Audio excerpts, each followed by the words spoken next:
Describing hate as a four-letter word probably isn't going to shock too many people. It's not something we particularly desire to either be on the receiving end of or to be experiencing within ourselves. It's not a pleasant emotion, it's a painful emotion. But to label love as a four-letter word, well, that's a little bit shocking, isn't it? You'll see the reasons for this shortly. As Spinoza said, our happiness depends on the nature of the thing that we love. Most of the things that we love are temporary, unreliable, and of course in the end may cause us pain. But I'll get onto that later. So just to recap things that I've said in other videos. Our central driver, the thing that defines us, is our desire to survive. It doesn't matter how you dress it up, that's what most of our activity is geared towards. Procreation through families, a family unit to make us feel more secure, the chasing after money, because we believe money can enhance our survival. Clearly it gives us access to better quality medical care or food, but also gives us many more options that we may need at some point in our lives. And so this drive for survival, the conatus as it used to be called, a survival instinct, drives pretty much everything. And we share this with the animals. So this creates two reactions in us.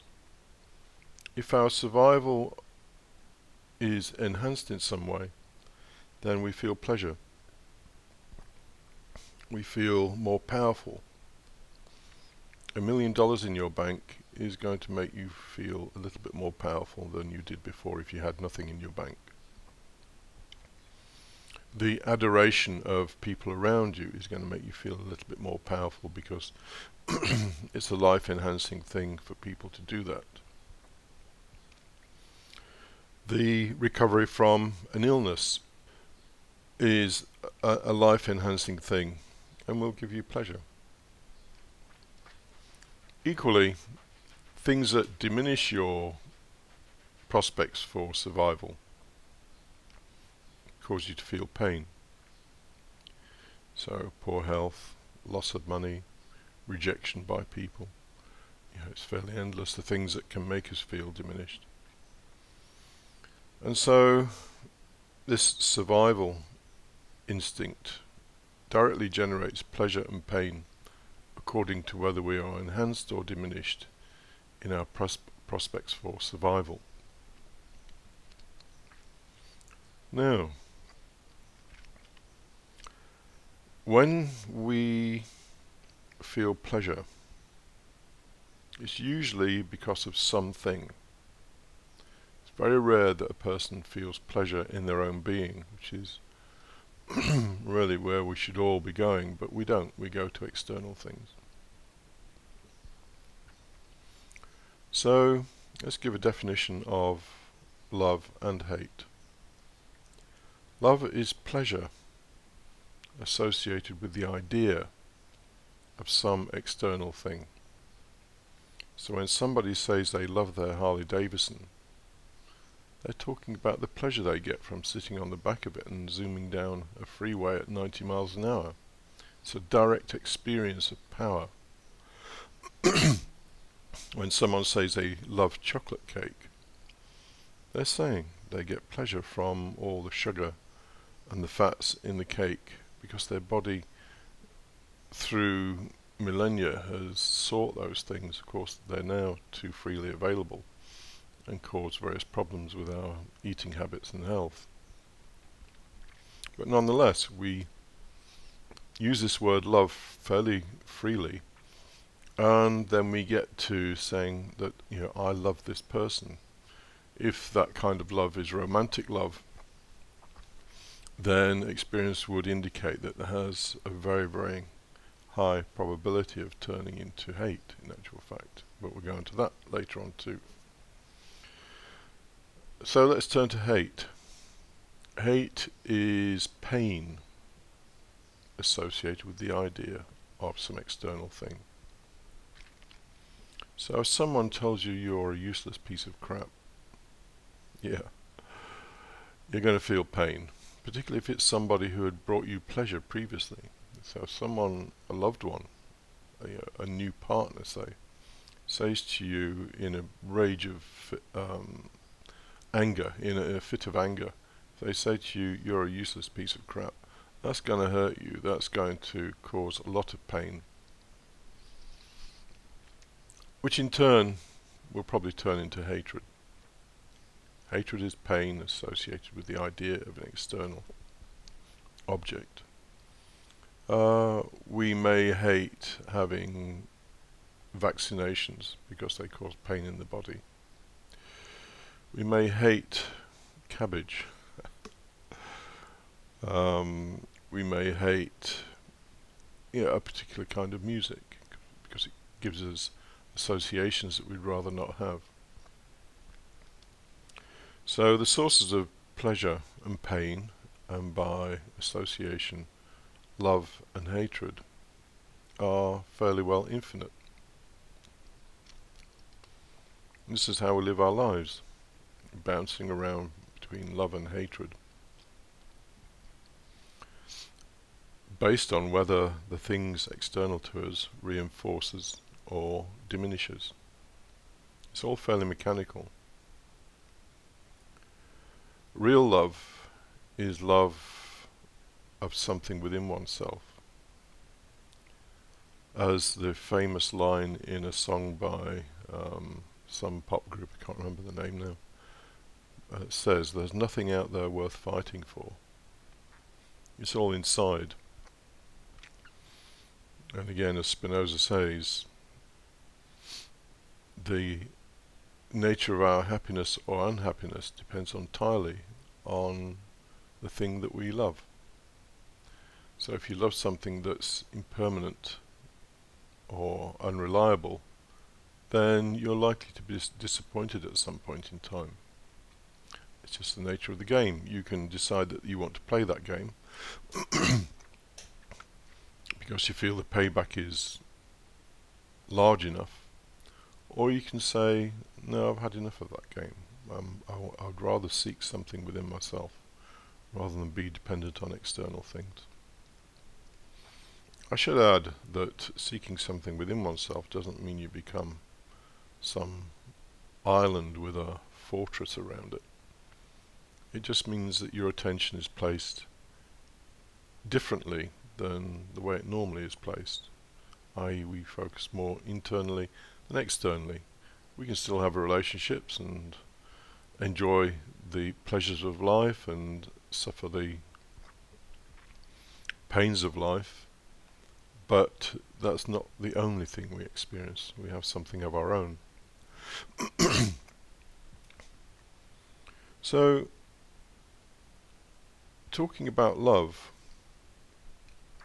and I would have to say that many of the people that I've associated with in various forms of work wouldn't even use the word love. They would consider it to be too misused to use in any sort of meaningful context. Because what people mean by love these days, particularly love between people, is something in the order of, this person reinforces me, therefore I love them. They have the same opinions as me, they like the same things as me, so they are reinforcing my view of life, my sense of power, and therefore I love them. Well, that's not love. That's just simply animal behavior, and it's going nowhere. And hatred is something that we would rather not accept in ourselves. So one of the most common forms of hatred is envy. Envy is hatred or a pain associated with someone else's good fortune. So if somebody across the road from you, someone that maybe you don't particularly like, wins $1 million, then you're going to experience envy because you want that. And you see somebody else has got it, and it creates a contrast. So pain and pleasure in their turn generate love and hate, or hate and love is the proper way around. And we are thrown around between these two things on a constant ongoing basis. And because we really have nothing within us that is our own, we are just like a leaf in the wind. So how to address this? Well, I remember a conversation once with someone who was leading a group, and he just came to the group and said, "Why don't you tell me what you're passionate about?" And people said various things. One said he was passionate about sailing, had a small boat and enjoyed sailing. Another one was passionate about dancing. When it came to me, I said I was passionate about cigars. And it's quite true. I like cigars a lot, although I'm not, in fact I don't smoke them really very much at all these days, but I used to be quite passionate about them. I knew all the brands and so on and so forth.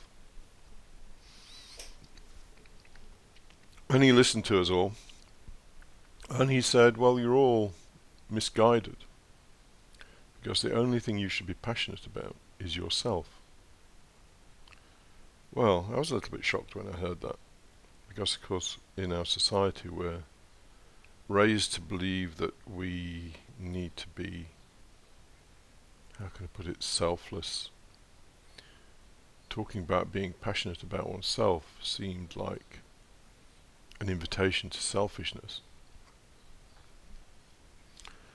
And this is one of the problems that we have. We have picked up strange ideas along the way. One of them of which is that we need to effectively identify with everything that's external to us and forget about what's internal. So what does being passionate about oneself mean? Well, it means that primarily we're passionate about what we give our attention to. And I would suggest that the most valuable thing you can give your attention to is a sense of your own existence. Everything else is just playing nature's game. Nature has no interest in you or I or anyone realizing anything. Nature is concerned with numbers. You need to be concerned about you, because no one and nothing else will be. And so you need to be passionate about how you invest your attention in life. And in fact, as much attention as possible should be given to your own sense of being. That goes against nature, and so it's difficult. But it's the only way we get something of our own. And Spinoza talked about the nature of God, and that God was synonymous with existence. So if you're going to love God, to use that word again,